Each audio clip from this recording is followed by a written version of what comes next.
Whoa.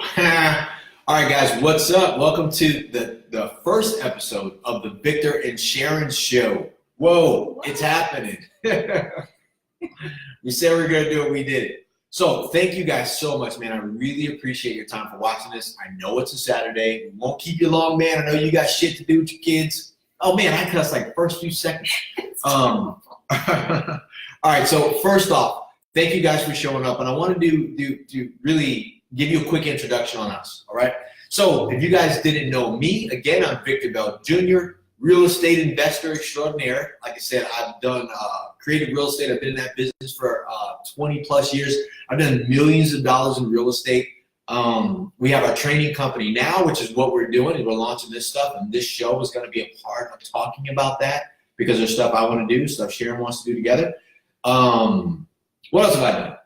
Oh, I'm founder of Warhorse Strength Camp, so we did all the badasses for fighters, MMA, wrestling, special forces candidates, helping those people, and apartment building player. Like, so we buy apartment buildings, owner, manager, all that other stuff. And this is my lovely wife and assistant, Sharon. What can I do without her? So I want to share a little bit about you, babe, so that way people know how cool you are, because maybe they probably don't. Okay, hey, hello everyone, and welcome again to the show. I'm so excited about this.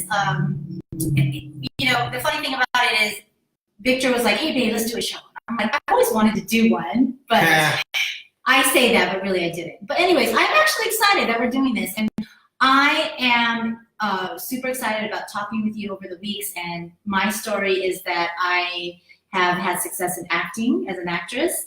I am also had some businesses and an entrepreneur. I've had success in that. I've had success as a realtor. I'm actually licensed in Hawaii, and I'm also getting ready to get licensed here in California. So, and I'm also a speaker and trainer. And other than that, I'm also a wife, mother, and sex goddess. Yeah. Was I supposed to say that? Can I say that? Say the hell you want. Good for me. But yes, I am. So yeah, so I'm excited to be here with you guys. For sure. So the goal of today's show is really to help people. Like we're a success-driven couple. Like, we're all about it. We always have been. I'm an entrepreneur at heart. I failed out of any school or any college or anything like that. So I had to make my life and my business work, right? So the goal of today is for all you couples out there that are questioning, because I hear it a lot. Man, how do you guys make it work? How do you guys balance, business and marriage and kids? And we've been married for what, 17 years now? Yeah. 17 years, like last month. Like, woo, somebody's put up with me for that long other than my mom. So, no one, you can't take 17 years of the day. So, if this helps couples that are success driven and they want more, and they're trying to figure out, like, man, how do you guys make it work? How do I make it work? Because there's a lot of stuff out there for, that talks about success. And if you got a husband and wife that's really pushing the envelope, as a business, family, individually, man, some of the stuff out there, because I know I got confused with it. I felt like a failure. I was like, dude, I feel like I should be home more. I feel like me as a couple, we should be doing this. And I was all over the place. And so that's why we want to do today's show. So the topic of today's show is the business of marriage. Yes. Marriage is a business too. So like, while everybody likes to look at, oh, my business should be separate. Dude, it's not. If you want a multi-million-dollar business, then you want to also run a multi-million-dollar marriage. Damn, hashtag multi-million-dollar marriage. That's good, right? So you have to have the same mindset about that. So what do we think about if we're going to run a successful business? I want to make millions of dollars. I want to have staff. I want to have everybody on board. I want to have people pumped. We want everyone to know us. We want to be good. We want to have a good culture. We want to have a great environment. That's how you create that, right? That's true. And so with that being said, I think one of the things that we really want to tailor our conversation to today is, what's the question that you wanted to ask? Like, actually, all couples, have you heard when couples are like, we are so different. Why are we together? Why are we together? Right. I'll share our story about that. Yeah. We got a freaking doozy. So why are we together? So that was like the big argument, especially in the earlier years of our marriage. Like I said, we've been married for 17 years. The first 2, we were kind of like on the edge of divorce all the time. First 10. Yeah, first 10. So only now are we married 7 years. We spent 10 years figuring shit out, like get it right, Get right? it right. So, and we're still figuring out because we're growing. But the first few years, like that was a big argument. Why are we together then? We're so different. Why are we together? We're so different. So the turning point for me was I went to this it was a corporate seminar. It was like how to get corporate clients by Kelly Fidel. Big shout out Kelly Fidel. Woo woo. So she has like a great program. I think it's like no glass ceiling or something like that. Super cool. It's for corporate sales, corporate program, things like that. So at this training with her, it was like a 3-day seminar. Going there, I ended up taking a online course called the Kobe Index A. If you guys want, check that out, Kobe Index A. And what it is, it asks you some questions, and it's based on like kind of how you make decisions, how you process, how you do those things, right? It's not a personality test. It's just how you make decisions, right? Because I fail a personality. I fail all tests. No. So taking this thing, my scores were like ridiculous, like off. It was like 4 things. It was like follow-up, logistics, action-taking, and I think the other one was like, I can't remember. So there was 4. So my scores were 4, 3, 9 in the action-taking and stuff, innovation, and like 3 in something else. That was my scores. Like he was a big action taker. Big action taker, but everything else like he understands everything big picture. But everything else total ass. But when it comes to tasks, right, and getting the things done and doing all the little detailed things, that's where he got the low scores. Yeah, you watch all my stuff. You're like, oh, that's why this guy's a bunch of typos. He's a big dreamer. Yeah, big dreamer. So going there though, here's the big part about that. So getting there, Kelly said something in the class that she had nothing. It wasn't a relationship class, but I realized that this was kind of where Sharon and I had been bumping heads the whole time. So she was like, hey, if you're an executive typically and you hire somebody to work for you, work in your company, help you build a company, and a headhunter goes and they say, hey, look, guys, all my applications, we're going to screen all those things. Then the last few best ones, we're going to have them take this Kobe Index A, right? This test. So then when you have an executive take that and you have the executive assistant or someone who's going to help run the department take it, if their scores are the same, she was like, you ain't going to get anything done. Everybody's the same, right? So the best person for the job usually has, counter scores. So like at lunch, I rushed back to the room. I was like, babe, do me a favor. And we were kind of going through some shit at the time too. So I was back in the hotel room saying, she wasn't at the hotel room. She was at, you were at home. Actually, I was at home. Yeah, you were at home. I called. So I was like, hey, take this test. She didn't want to take it. I was like, take it anyways. It'll be fun. Let's see. So her scores were 8, 9, 3, 7, or something ridiculous, right? I can't remember it exactly, but that's what it was. So if you were to turn my chart over and match it up to hers, it actually fit like this. Like a puzzle. It was perfect. And so it was the first time that I realized, like, what I've been trying to do, what I've been taught my whole life, like, we have to be alike. We have to agree on the same thing. We got to like tapioca pudding and vanilla at the same time. That was all bullshit, right? It was. Yeah. So when I started looking at it from that perspective, like, I have a company, a business is my marriage. And I have 2 people sitting at the head of the table. We can't think alike or we won't get anything done. So from what I have been taught my whole life, and with you too, right? To make it work, you have to like the same things. You got to be so alike. Why aren't you like me, right? That was the crux. That was like a main topic in our marriage, and especially in our arguments. Yeah. Sharon, why are we so alike? If you hate, you don't like that. Like why are we together? Why are we together then? Why are we together then? You don't have anything that I was like, dude, I have no idea. I know I don't want to argue. You don't support my decisions. Or you don't think the same way I do. And it really bottlenecked. So that was big for us. So thank you for Kelly for even coming up with the idea to even put these events on, because I don't know how many she had done at the time. I think it was the first one for that specific training. But just that small bit of information helped me and Sharon kind of run our marriage as a business, because we left there with I left with my mindset shifted. Mm-hmm. And Sharon and I talked, and I was like, it actually makes sense, because I don't want to be in your lane.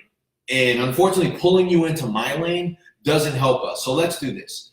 I will make a conscious decision and retrain myself, because I have been taught all this stuff. Parents, seeing other marriages, this is how things work. They didn't have the life that we wanted, but I was taking the information that they used to get where they were. So if I don't want what you got, and I'm using your roadmap to get, to my place, I ain't never going to get there. So Sharon and I made a conscious decision to say, hey, look, you know what?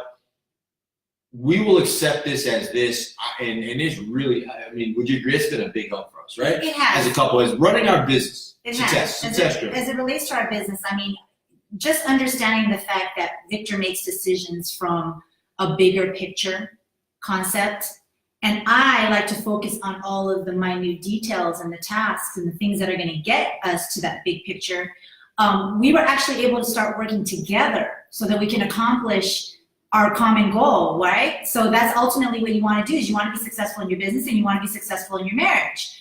Well, we were still trying to figure our marriage out, much less trying to pull in our business. Right. Okay, so you can imagine a lot of the cat fights that we used to have in the early stages of our lives where, number one, we were still trying to figure each other out and how we can get along. And then add the whole, well, I want to do this, so why can't you support me in that? And he's off doing his thing, but I'm not supporting him because I want him to support me, right? So it created a big amount of chaos in our early years of our marriage. You throw some kids in the mix. Oh, yeah. That's like having employees and you watch. That's like if you have employees, but you watch the two bosses of the company fight and argue in the office. Yeah, and then your kids and your employees watching you, and they're just you're like, you guys go clean your rooms. Yeah, that was our always go-to. Yeah, like, you guys go to your room. Go to your rooms, mom and dad are talking, right? Like yelling. Yeah. So that was big for us. So if that's a prime example, you know, I've asked a few people like what was some of the questions that they had, what they want us to talk about, and it all really boils down to this: how do you work together in a couple, as a couple, trying to build something important? How do you got two success-driven people. I'm not in her world. I'm not an actor, kind of, right? But I pretend I'm pretty good. You can be pretty good at it, actually. Yeah, pretty good. So, like, I'm not in her world, though, but I wanted to support her. So first thing that we sat down and did was we're like, okay, you know, what is it that you actually want to do? Like not what I want you to do, not what I think you should do, because I see value in you that you may not see, or I see like, oh man, you know what you're good at? Like, instead of trying to change, either one of us, we did that. We like, look, run, go for it. Because the biggest part, at least the biggest shift for me, was recognize like, hey, if I can help you become a more powerful, more success-driven person, a more success-achieved person, right? The definition of the success that we use is the attainment or achievement of a predetermined goal, right? So you already got to know what you got to do. But if I can help you achieve what you want to achieve as an individual, and I'm achieving what I want to achieve as an individual, when we meet back at dinner or the boardroom table or at lunch, or we're driving in the car, we can hold hands and honestly say, dude, I'm proud of you, man. I watched what you did. I can't do that. Man, I'm so, like, it was this moment of falling in love all over again as a couple inside of the business of marriage, because now I'm starting to see the brilliance of my wife. I'm starting to see, like, dude, she does shit I would never be able to do. She's better at dealing with people. Sharon has this thing where she remembers everyone's names. And I'm like, 2 seconds while we're talking, I already forgot your name. Not because I don't care, because that's not my skill, but that's Sharon's skill. So when I recognize that, I'm like, dude, that's brilliant. Man, it allowed us as a couple to see strengths in each other, right? That we knew, but now we see it because we're actually pushing the other person to do it. I don't think there's ever been a time where I've been like, babe, don't do it. Babe, don't do it, right? So as it relates to that thing, like how do you build the business of marriage in a success-driven marriage, or people who are entrepreneurial and we're both looking to achieve something for the overall house? The business itself has to win, right? Man, just open the door for your partner to actually succeed. Like, dude, you know what? I trust that we say it all the time. You ain't gonna burn the house down. Go for it, dude. Like, let's go. Like, how can I help you do that? And she says the same thing to me. Sometimes I need more help than I think I do. But knowing that she's like, yeah, whatever, let me know what you need. And I open my mind up to be like, she's gonna beat me up over every idea I have because she's better at it. Yeah. Then we actually get along. Well, I think one of the things you have to consider too is the fact that I think earlier in our marriage, for instance, as it relates to business and marriage, there were a lot of times when I was walking around feeling like I needed to ask for permission to do something. Woo! What's that? Right? You know, and it was almost kind of a stumbling block for me to kind of give myself that permission to do something, much less get permission from somebody else to do something. So there were a lot of times when I didn't make decisions for myself just because of the fact that, one, I was thinking I needed to get permission from somebody else, especially my spouse, right? Because I'm married to that person after all, right? I'm a spouse.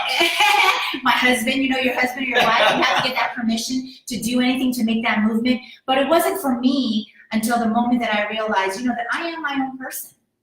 And yet I am married to Victor. However, I'm Sharon first. And you have to have consideration for your partner or your spouse when it comes to business and a relationship, but you don't need permission. There's a big difference. And you know right? what? I think you should share this too. And this is going to what Sharon said, and I want you guys to kind of consider this, because a lot of that has nothing to do with the other person. Right. Because we talk about this a lot. How many times have I ever said no to any ideas you had? Never. And Right. see, the thing is, but I'm walking around with this complex in my mind thinking like, gosh, if I bring this to him, he's gonna say no, and then, he's not gonna like it, and we got into an argument about something else over this. So it almost is kind of like you sabotage yourself before you even give it a chance. And it's really because it all starts here. Right, and vice versa. Like I said, we talk about being taught certain things. We see certain things, we assume. Me too. I'm like, man, I don't want to do this, so I'm not gonna do that because I don't want Sharon to be upset. And then I don't do something, and then I feel like I rob myself from doing a thing that would probably make me successful, make me happy, make my business grow, make my family happy, whatever it was. But it has nothing to do with the other person. And I think that's probably the biggest thing, and we talk about that. It's less about what we know to be true, and it's more about what we think about the truth. And most of the time, the truth is usually not the truth. It's usually a lie. It's just a made-up story in our head about what we think the other person's going to say. And that is a whole nother topic in itself. Yeah, that we we'll can, go through that that we can talk about right? in a different separate episode, because there's so many different things and strategies that you can use to be successful, even communicating with your spouse, and right. as it relates to business or as it relates to your marriage. Right. I mean, and these strategies that I'm thinking about right now in my head, but we can say that for another episode, is there's different communication strategies that you can use, and that can actually help you be successful in even a business transaction, for instance, or in your business. Yeah. It's just really about negotiation and setting yourself up to know that you're going to create that win-win situation for both you and your spouse. Yeah. Right? Yeah, big time. So definitely. Yeah. I had to learn this too. I learned this, Sharon and I said, and like I said, and we won't take up too much more time because, man, this show's a good show. This episode, this is going to help a lot of people. So if you guys have this challenge, man, hit us up. Hit us up in the comment box. Hit us up. Share the show with other people that you think need to see it today.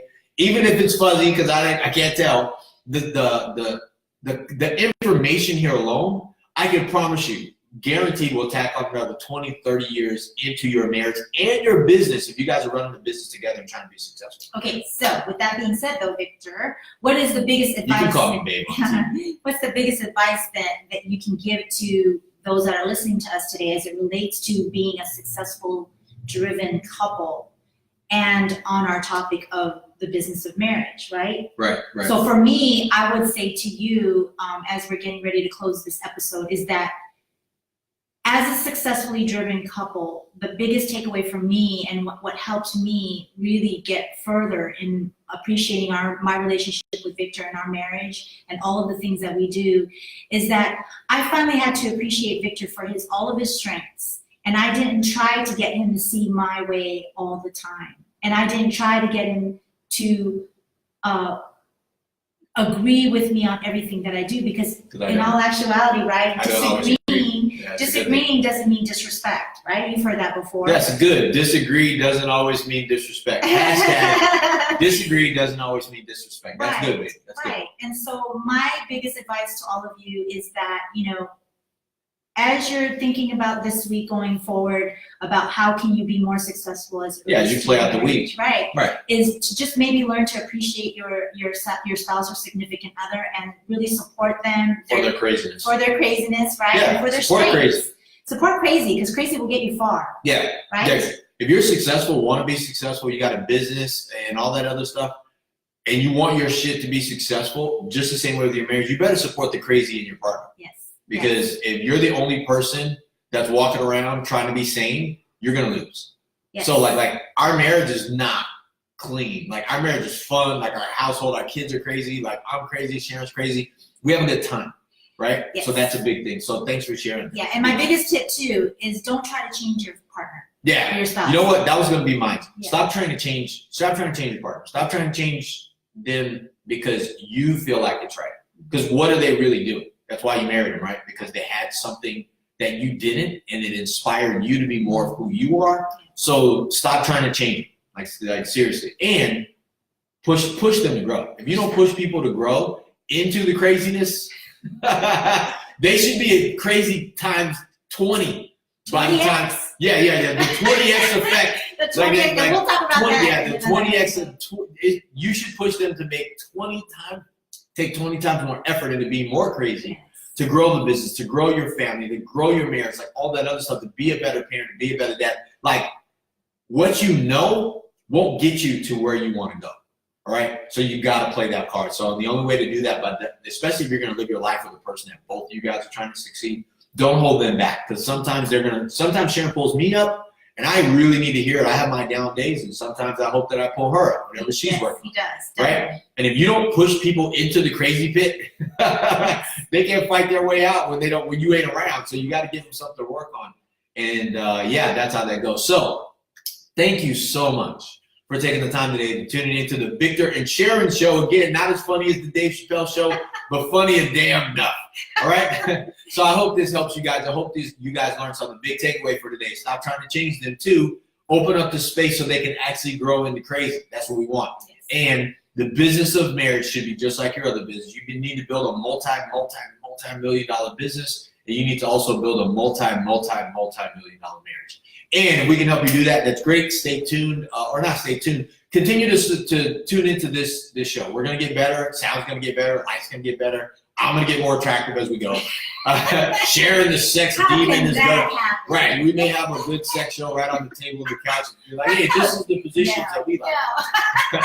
Right? Which would be funny. That would be funny, but yeah.